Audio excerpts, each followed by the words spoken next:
ऐसे ही अगर पूछ देता है नॉर्मलता और मोलरता में संबंध बताइए, तो पीछे पढ़े थे नॉर्मलता। नॉर्मलता नॉर्मलता बराबर क्या पढ़े थे? 1 लीटर आयतन में उपस्थित ग्राम तुल्यांकों की संख्या को नॉर्मलता कहते हैं। और ग्राम तुल्यांक बराबर पढ़े थे विलेय का भार बटे तुल्यांकी भार। तो नॉर्मलता बराबर लिखेंगे विलेय का भार बटे विलेय का तुल्यांकी भार, तुल्यांकी भार गुणे विलयन का आयतन, विलयन का आयतन लीटर में। ऐसा पीछे पढ़े नॉर्मलता बराबर। अगर नॉर्मलता और मोलरता में संबंध पूछता है, मोलरता का सूत्र क्या था? मोलरता का मतलब मोल प्रति लीटर में सांद्रता, यानी ऊपर मोल और नीचे आयतन लिखे थे 1 लीटर। अब मोल बराबर होता है भार बटे अणुभार, तो लिख सकते हैं विलेय का भार, विलेय का भार बटे विलेय का अणुभार, विलेय का अणुभार गुणे विलयन का आयतन, विलयन का आयतन लीटर में।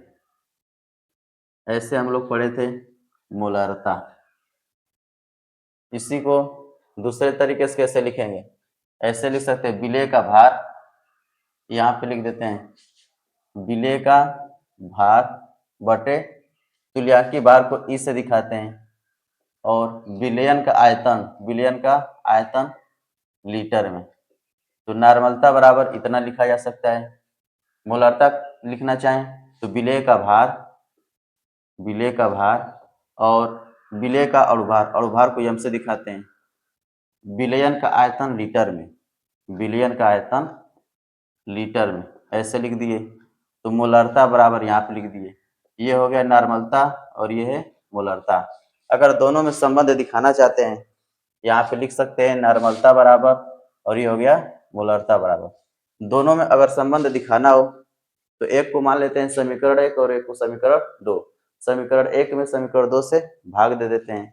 यहाँ पे लिख सकते हैं यन बटे यम बराबर, यन का मान कितना है?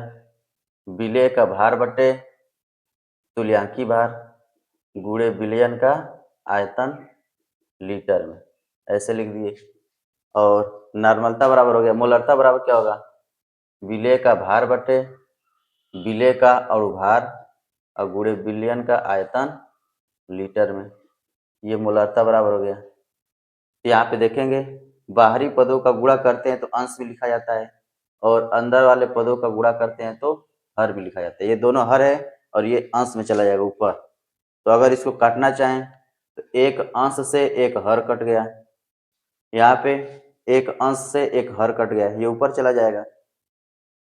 बचा के यहाँ पे ये ऊपर जब जाएगा तो यह भी ऊपर चला जाएगा और ई भी नीचे लिखेंगे, तो हो जाएगा यन बटे यम बराबर बाहरी पदों का गुणा करके अंश में लिखते हैं, अंदर वाले दोनों पद का गुणा करके हर में लिखा जाता है। तो यहाँ हो जाएगा यम बी बटे ई बी बचा हुआ है, ई बी। ये अणुभार और नीचे लिखे तुल्यांकी भार, यानी यन बटे यम बराबर यम बी बटे ई बी। ऐसे लिख दिए। इसको हम चाहें तो यन भी लिख सकते हैं। यहाँ हो जाएगा यन बटे यम बराबर स्मॉल यन, ऐसे दिखाई दे सकता है। यन क्या है? यन ऐसे पढ़े होंगे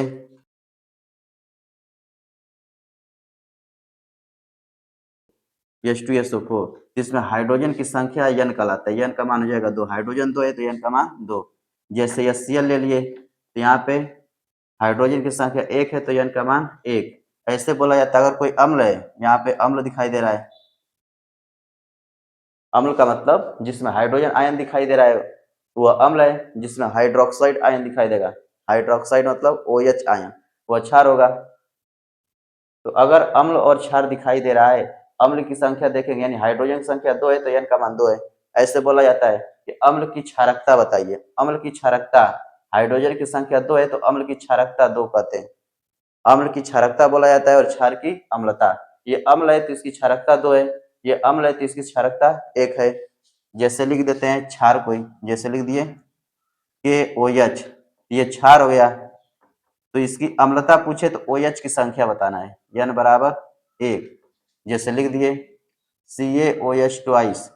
ये क्या है, क्षार है, तो इसकी अम्लता क्या है, तो OH की संख्या 2 है, तो अम्लता 2 हो गया, यानी N का मान 2 हो गया। अगर कोई लवण है NaCl, इसको आयनों में तोड़ा जाता है तो देखा जाता है ये कितना आयन बनाता है, कितना धनायन बना रहा है। यानी अगर इसको तोड़े तो Na+Cl-, अगर एक को देखें तो ये 1+ बनाता है, तो किसी आयन के लिए देखेंगे कितना आयन बन रहा है, तो इसका मान N का हो जाएगा 1। जैसे लिखते हैं CO3 ऐसे लिख दिए, तो इसको अगर तोड़े तो Ca++ बनाता है, इसका मतलब इसमें N का मान 2 हो गया। अगर ऐसे लिखते हैं CaOH ट्वाइस ऐसे लिख दिए, यहाँ अगर इसको तोड़ेंगे तो Ca++ बनाता है, तो देखेंगे अधिकतम कितना प्लस बना रहा है, OH- बनाता है, तो इस वाले ज्यादा वाले को देख करके बताना है, यानी N का मान यहाँ पे हो गया 2। तो यहाँ N का मतलब ही हुआ, अगर कोई क्षार है तो उसकी अम्लता क्या होगी, अम्लता मतलब N का मान क्या होगा, अगर कोई अम्ल है तो उसकी क्षारकता क्या होगी, N का मान क्या होगा, अगर कोई लवण है तो उसमें N का मान क्या होगा। अगर कोई परमाणु लिख देता है, जैसे लिख देते हैं यहाँ पे ऑक्सीजन, कहते इसमें N का मान बताओ, तो ऑक्सीजन कितना आयन बनाता है, डबल आयन बनाता है, तो N का मान हो जाएगा 2। जैसे एल्युमिनियम लिख दिया, ऐसे कोई परमाणु लिख दिए, पूछ दिया बताओ इसका मान, यानी इसमें N का मान बताइए, तो एल्युमिनियम कितना प्लस बनाता है, एल्युमिनियम 3+ बनाता है, यहाँ पे N का मान हो जाएगा 3। अगर कोई अणु लिख दें तभी N का मान बता सकते हैं, देख लेते हैं कितना उसके ऊपर आवेश होता है, कितना धनायन या ऋणायन बनाता है। अगर कोई परमाणु लिख दे तभी N का मान बता सकते हैं, अगर कोई अम्ल लिख दे तो उसकी क्षारकता देख सकते हैं, अगर कोई क्षार दे दे तो उसकी अम्लता देख सकते हैं। क्षारकता का मतलब क्या होगा, जैसे अम्ल है, पूछ दे इसकी क्षारकता क्या है, तो हाइड्रोजन की जितनी संख्या है क्षारकता उतनी कहलाएगी, यानी यहाँ पे हाइड्रोजन 2 है तो N का मान 2, हाइड्रोजन है तो N का मान 1।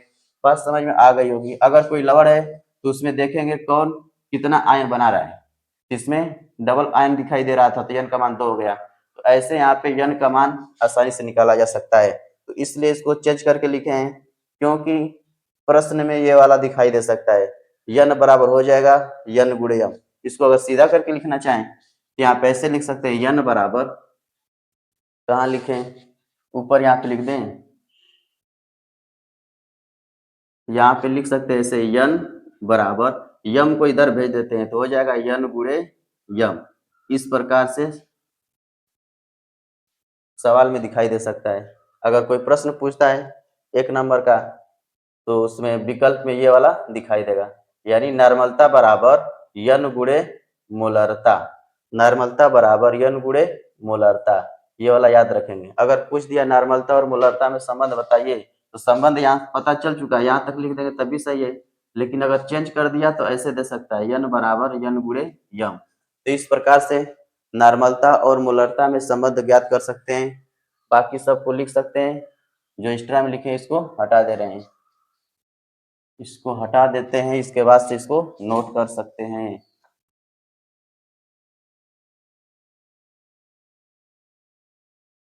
यह है नॉर्मलता और यह है मोलरता।